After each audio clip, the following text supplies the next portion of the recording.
সেদিন আমি নিজে বাজারে গিয়ে অনেকগুলো বাজার করেছিলাম। বাজার করে এসে ননদকে ফোন দিয়ে ননদকে আসতে বলেছি। ফাইনালি ননদ আসলে হচ্ছে আমরা খিচুড়ি পার্টি করি রাত্রে। গরুর মাংস দিয়ে খিচুড়ি খেতে ইচ্ছে করছিল। এখন কিন্তু খিচুড়ি খাওয়ার একদম পারফেক্ট ওয়েদার। আমার যেমনই খেতে ইচ্ছে করছিল তেমনই আমার শাশুড়ি এত মজা করে খিচুড়িটা রান্না করেছিল কি বলবো। আর ভালো মন্দ কোনো কিছু রান্না করলে সত্যি কথা বলতে আমার ননদকে ছাড়া খাইতে একদমই ভালো লাগে না। জোর করে হলেও ফোন করে ওকে বাসায় নিয়ে আসি। আসসালামু আলাইকুম, কেমন আছেন সবাই? এর আগে একটা ব্লগে দেখিয়েছিলাম আমি অনেকগুলো বাজার করেছিলাম। আর বাজারে গিয়েই তো হঠাৎ বৃষ্টি নামা দেখে আমার খুবই গরুর মাংস দিয়ে খিচুড়ি খেতে ইচ্ছে করছিল। এরপর ফাইনালি হচ্ছে আমি গরুর মাংস কিনেও আনছিলাম খিচুড়ি খাওয়ার জন্য। এরপর হচ্ছে বাজারগুলো গুছিয়ে আমি যে বাঙ্গিটা এনেছিলাম সেই বাঙ্গিটা কেটে নিচ্ছি। আসলে এটাকে কিন্তু বাঙ্গি বলে না, এটাকে চিনাল বলে। আর এই চিনালটা এত বাউলা টাইপের ছিল, এটা খুবই মজার ছিল। আর এই বাউলা বাঙ্গি আমার খুবই পছন্দের, দেখেন কতটা বাউলা ছিল।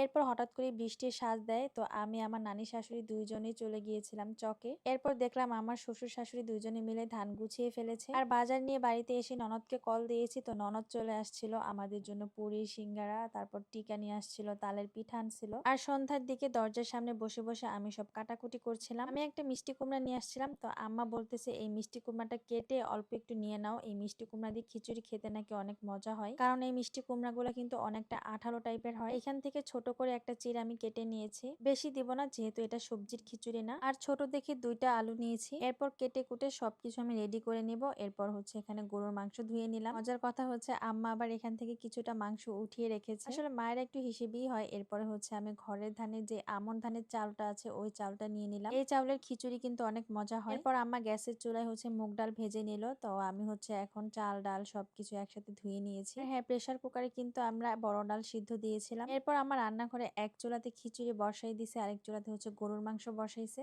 এই তো গরুর মাংসটা দিয়ে দিল, এখন হচ্ছে আমার সুন্দরভাবে কষিয়ে নিবে। আমার শাশুড়ির হাতের রান্নাগুলোর কথা কি বলবো, আপনারা তো দেখেনি রেগুলার এত মজার মজার রান্না করে। তখন এরকম তেলটা উপরে উঠে আসবে তখন হচ্ছে আমার চাল ডাল এবং হচ্ছে মিষ্টি কুমড়া আর আলু সবকিছু দিয়ে সুন্দরভাবে কষিয়ে নিবে। আর এই বৃষ্টির জন্য কিন্তু আমাদের ধানগুলা এবার নিতে অনেক সমস্যা হচ্ছে, কিন্তু কি আর করার, আল্লাহর ইচ্ছেতেই তো সব। এই তো এক চুলার মধ্যে আম্মা গরুর মাংসটাকে খুব সুন্দর করে কষিয়ে তারপর হচ্ছে ঝোল দিয়ে দিবে সেদ্ধ হওয়ার জন্য। এই তো প্রেসার কুকারে ডাল সিদ্ধ করেছিলাম, তো আম্মা পানি দিয়ে তারপরে হচ্ছে এই প্রেসার কুকারের ডালটাকে এখন দিয়ে দিল। আর আমাদের প্রেসার কুকারটা অনেকটা বড় সাইজের, যার জন্য ক্যারি করতেও সমস্যা হয়। চিন্তা করেছি আবার কোথাও গেলে একটা প্রেসার কুকার নিয়ে আসবো। আম্মা রান্না করছে আর এদিকে আমরা দুইজনে বসে বসে গল্প করতেছিলাম। আর আমার নানি শাশুড়ি কিন্তু আজকে আমাদের বাড়িতেই। এরপর হচ্ছে আম্মা এখানে টমেটো দিয়ে দিল, দুইটা টমেটো দিয়েছিলাম। আর হুট করে টমেটোর দামটা বেড়ে গিয়েছে। আর সত্যি কথা বলতে বৃষ্টি আসলে যেন তরকারির দাম খুব বেড়ে যায়। এই তো গরুর মাংসটা কিন্তু প্রায় সিদ্ধ হয়ে গিয়েছিল, এরপর আম্মা খিচুড়িতে দিয়ে দিল। এরপর আরো কিছুক্ষণ আম্মা জাল করে নিল। লাস্ট মুহূর্তে দিয়েছিল ধনিয়া পাতা এবং জিরাও দিয়েছিল। মাশাআল্লাহ, এটার কালারটা দেখুন কতটা সুন্দর হয়েছে। আমি তো ভয়েস ওভার দিতেছি, এখন আমার আবারও খাইতে ইচ্ছে করতেছে। এটা এতটা মজা হয়েছিল,